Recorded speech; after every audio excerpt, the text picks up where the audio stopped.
In front of me is Honorpad V9, and today I would like to show you how you can change this device's theme.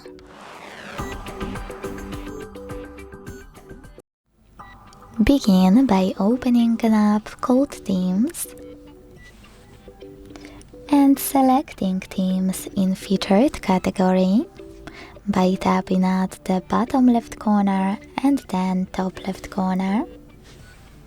Select Categories over here and select Themes, or tap on top and hit Themes as well.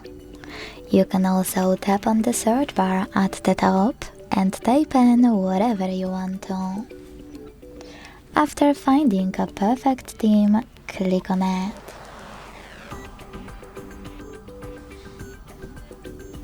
I will go with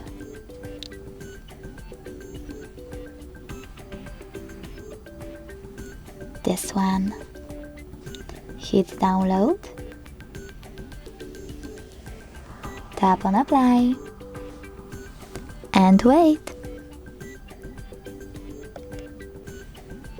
As you can see, after a couple of seconds, theme of my device has changed. If you wish to go back to your default theme, access Themes app again.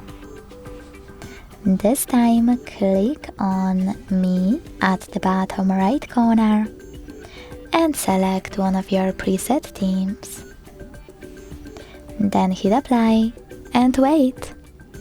Thanks so much for watching. If you enjoyed this video, don't forget to leave a like, comment and subscribe. Bye!